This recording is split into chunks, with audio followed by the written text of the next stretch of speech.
আসসালামু আলাইকুম সবাইকে আবারও স্বাগত জানাচ্ছি আমার চ্যানেলে। আশা করছি সবাই ভালো আছেন।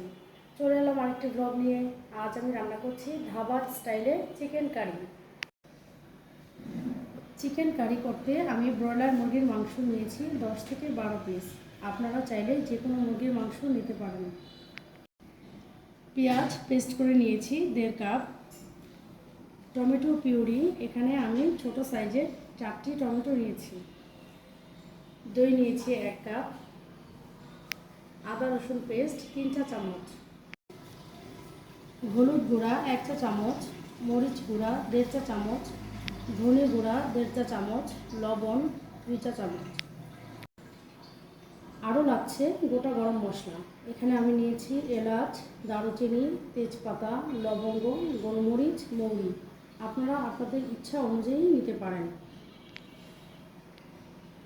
পুদিনা পাতা নিয়েছি, এটা অপশনাল, আপনারা চাইলে এখানে ধনে পাতাও নিতে পারেন।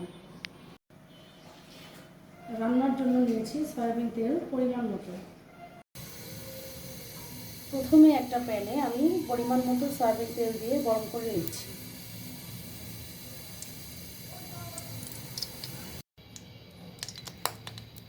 এখন দিয়ে দিচ্ছি গোটা গরম মশলা, এতে একটা এক্সট্রা অ্যারোমা আসবে।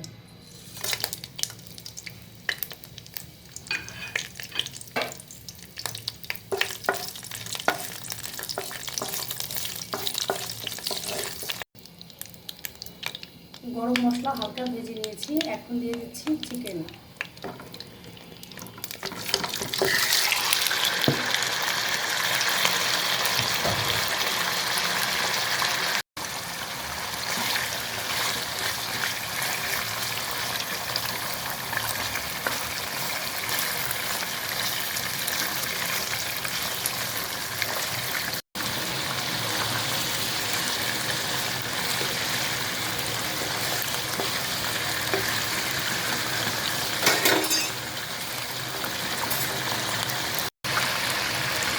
মাংস হালকা ভেজে নিয়েছি, এখন দিয়ে দিচ্ছি আদা রসুন পেস্ট।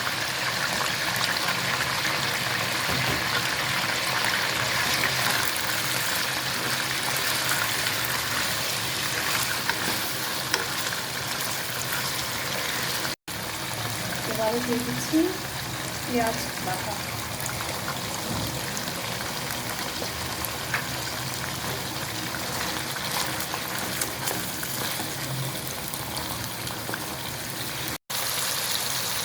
আদা রসুনের কাঁচা রসুন চলে গিয়েছে, এখন আমি এতে দিয়ে দিচ্ছি টমেটো পিউরি। এই পর্যায়ে আমি পুরো হাই হিটে রাখছি, যাতে মাংস থেকে পর্যাপ্ত পরিমাণে পানি না বেরোতে পারে।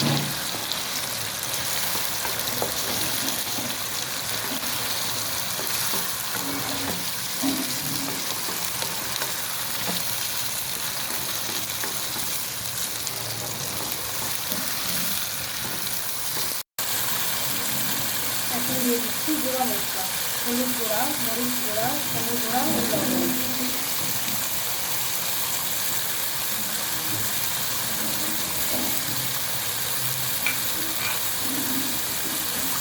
ভালো করে মিশিয়ে কষিয়ে নেব।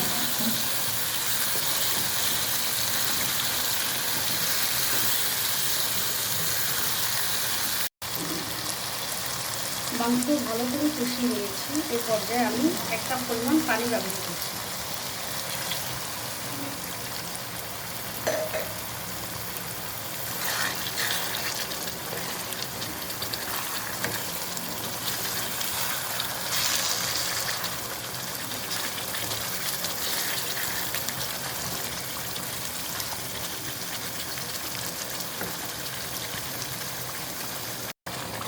এখন একটা ঢাকনা দিয়ে প্রায় 4 থেকে 5 মিনিট রান্না করব।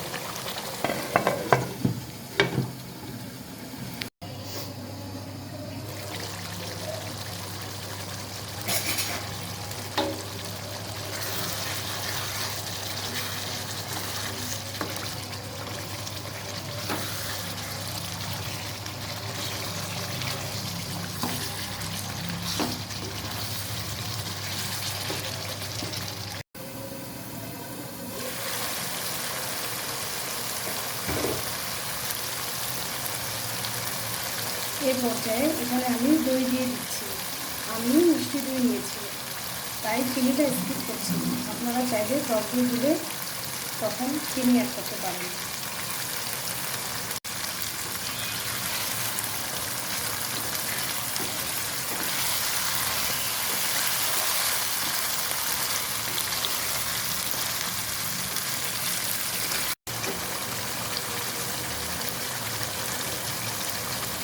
এখন ঢাকনা দিয়ে মাংস সিদ্ধ হওয়া পর্যন্ত রান্না করব।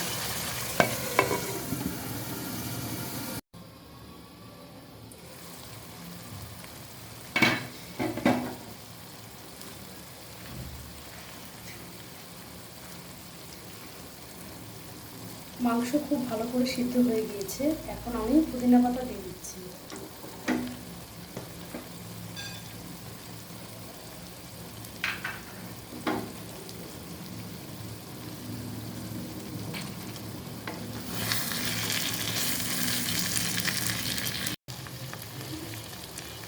ব্যাস তৈরি হয়ে গেল ধাবা স্টাইলে চিকেন কারি।